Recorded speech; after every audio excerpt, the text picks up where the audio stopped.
Welcome back, followers. So in the last few videos we speeded through Sonic 2 for both the Genesis and Master System, Sonic CD and 3 other smaller games, but now I have the big event, the one that will without a doubt take me the longest to do, Sonic 3 and Knuckles. This is without a doubt the game that represents the classic era of Sonic. It is usually the first thing fans of Sonic will associate with the classic era because this game is such a masterpiece. But there's one thing that I have to do, sadly. This will be a multi-part review. This game has a shit ton of content in it, and there honestly isn't enough space on my computer as of now to film 3 separate playthroughs, only one, that one being Sonic's. Now it could just be one with Tails and Knuckles, but first off, they both have their own special content, and second, Knuckles has his own story and his own ending that doesn't involve Sonic. So there, I can't get all this done in one video. Not to mention that would be a nightmare. The first part will have Sonic, and the second part will definitely have Tails and his gameplay that me, like a complete jackass, forgot to film in Sonic 2 and Chaos. It should also have Knuckles in part 2, but if needed, then he'll have his own video, making this whole thing 3 parts total, but 2 there's enough space. So yeah, let's just start with the mini video game history lesson. So after Sonic CD, Sega went on to work on Sonic 3. While they were working on the game, they realized that the whole final product would not fit in one cartridge, so Sega decided to release the game but with only half of the game itself, and it being called just Sonic 3. The other half would release later and would be called Sonic and Knuckles. However, the Sonic and Knuckles cartridge contained lock-on technology, meaning that you could attach another Genesis game on top of the cartridge, but that would be part of its own video, near the end of the classic era. Putting Sonic 3 into the Sonic and Knuckles cartridge would start off what the game was meant to be all along, Sonic 3 Knuckles, which is the version we'll be covering today, as is what Sega wanted us to play from the beginning, so that will be how we play it. Starting with the story, you're shown a cutscene that takes place right after Sonic 2. Sonic and Tails are on the tornado and are on quest for the now not floating Angel Island, as it is where Robotnik is out hiding and planning. Sonic then decides to turn into Super Sonic, which means that even playing Sonic 2, the Super Sonic ending was the canon one. However, when Sonic flies to Angel Island, he's pushed so hard by a mysterious red echidna that the Chaos Emeralds fly out of Sonic. This echidna that steals the Chaos Emeralds, starting the game off with a bang. This new character is known as Knuckles, who was the second main rival of the Sonic franchise, Metal Sonic from CD being the first. He's an assistant of Robotnik, and was convinced that Sonic was going to Angel Island to invade and take the Master Emerald, which controls all of the Chaos Emeralds. He is a complete dick, and will always be one step ahead of you when he gets the chance. We're going to return to the story later, as it will continue through the second half and ending with its own cutscenes. To start off, the way the story presents itself through Sonic cutscenes is amazing. You can easily tell what's going on without having a single word spoken by the characters. You know who the good guys and bad guys are right from the beginning. Overall, the story is quite different from what we're used to, given that we are now seeing the story of Sonic really expand. Going into the gameplay, it was like Sonic 2 was to Sonic 1, identical to that of Sonic 2, but with a few new moves. First, a new move has been added to Sonic's arsenal, which is a split-second shield that is activated when you jump on in midair without having a shield on, which is useful for deflecting certain attacks at the last moment. Besides that, he is nearly the exact same as it was in the last game. Oh, and the Super Parallel from Sonic CD and Chaos is not in this game, but that doesn't matter because the finish is the same as it was in Sonic 2. This game has the same difficulty and challenge as Sonic 1 and 2. It is fun and not too difficult, but sometimes pulls some dick moves. Actually, wait a minute. What's this? Save states? Fucking save states? Oh my god, this is a fucking lifesaver.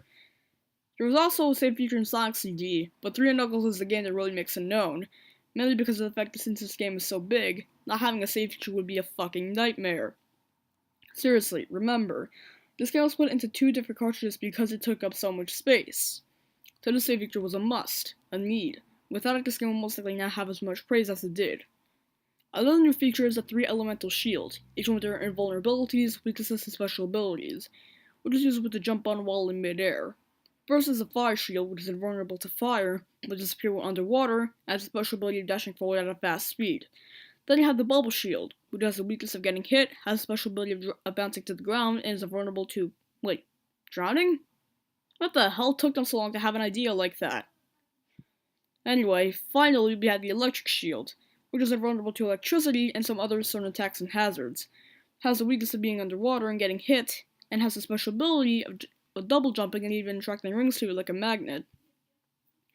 As for the special status, they are the second best, next to Sonic Chaos. To start off, in order to get in, you need to find giant rings that are hidden throughout the levels. This isn't as bad as in the earlier games where you're still running like a headless chicken at times throughout the stage, and they can be a total pain to find. When you do actually enter them, they aren't too difficult. You're on a sphere with lots of smaller spheres around you. You have to get all the blue spheres in order to win. Hit the red spheres and you lose. Hit the bumpers to bounce back, which is a real bitch when you're right next to a red sphere and you accidentally hit it. If you get a set of blue spheres in a shape, like a square, then the rest of the spheres within that squared off area, along with the ones you covered, will turn into rings. The stage is fun except for one thing. The stage makes you go at a faster speed the longer that you were in it. It gets to the point of you actually sweating and making you feel dizzy. It's ridiculous and it partially breaks this damn thing down. One more thing I have to mention is the new mini-bosses in the first act of each stage. Besides your usual encounter with Robotnik at the end of a zone, at the end of each first act of a zone, you encounter one of his evil creations, which aren't as powerful as Robotnik's own boss battles, but are fun and unique nonetheless. And finally, your reward for getting all Chaos Emeralds, like a Sonic 2, is Super Sonic, which is enabled when you have 50 rings and you jump up in the air. It is the exact same as it was back in Sonic 2. Now moving on to the presentation, in terms of visuals, this game still gets better than ever. Each background is different, and it actually feels like you're in the game at current level. Hell, some of these backgrounds look like you're in 3D. For example, look at the fucking water! I swear, it's like a Saturn or something. In terms of the levels, they all vary from one to another.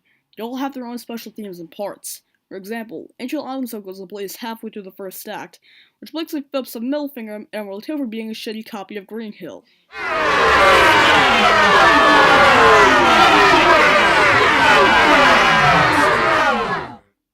Okay. Emerald Hill is in a bad stage, and stop with the fucking pitchforks. Another example would be Ice Cap, with this beginning snowboarding mini cutscene. Each stage just feels different and unique. Also, unlike the earlier games, each level and even act has a transition with each other. After being a mini-boss, you immediately start the next act. No loading screen, and no blackouts. After finishing a zone, you're shown a cutscene of Sonic and Tails running to the next zone. As for the music, come on. This is Sonic the Hedgehog, what do you expect? It's amazing. The music fits with the levels and bosses, and even just listening to it is an experience within itself. Whew. That was only the Sonic 3 portion of the game. We still have the Sonic and Knuckles portion to deal with now.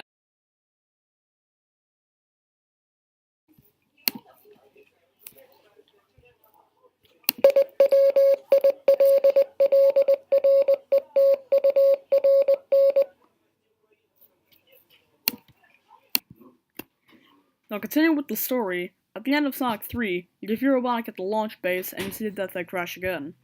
However, Robotnik is planning on repairing and relaunching the Death Egg, so Sonic must stop and defeat him once and for all.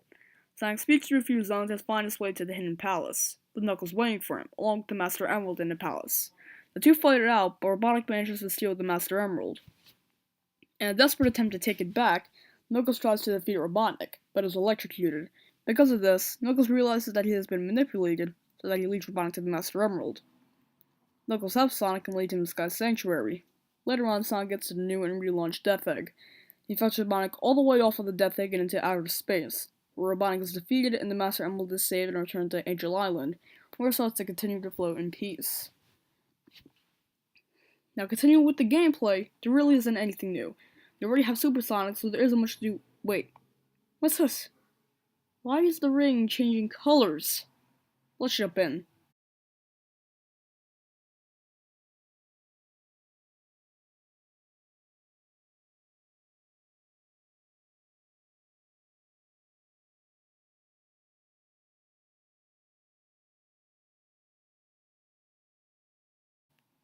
What the fuck?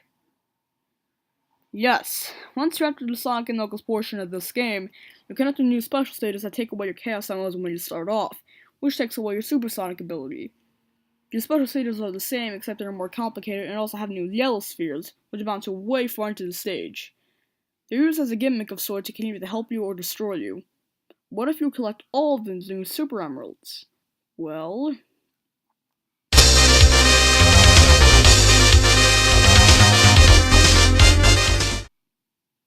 oh my god. This is the best thing I have ever seen in anything, like ever. Well, not really, but this is amazing. Hypersonic is fucking overkill. He is faster and stronger than Supersonic, is invincible to drawing unlike Supersonic, and even has a special ability of making the screen white for a second and killing all enemies on the screen. It also has the special ability of inducing seizures with a lot of people who have played as Hypersonic, which is actually the reason as to why we only see Hypersonic in this game and never in any others. Either way, this is without a doubt the best reward you could possibly get in the game in the Sonic franchise, and I honestly wish there was a way for Hypersonic to return to future installments without inducing seizures or being used as a torture method. And the final boss? Much, much better than Sonic 2's final boss. There are actually two final bosses, the first which being what I assume to be an upgraded version of the Death Egg robot, except that thanks to the save feature, it's not his first string where you get a game over. But if you could turn it to Hypersonic or even Supersonic, then you can enter the true final boss, which is the Doomsday Zone. It is amazing, and is intense and a completely satisfying ending to an amazing game. Although you need Hypersonic in order to actually save the Master Emerald and get the true best ending. Alright, that's part 1 of the Sonic 3 & Knuckles review. We have covered Sonic's portion of the game, as well as the base gameplay, story, and presentation of the game. Next part will cover Tails' portion of the game, along with his gameplay and the other games we need to play as him in. Again, like I said in the beginning, I might cover Knuckles on the next part, but if needed, then I will give him his own video in part of the review, but I doubt that will be necessary. This is the Insane Gamer signing out.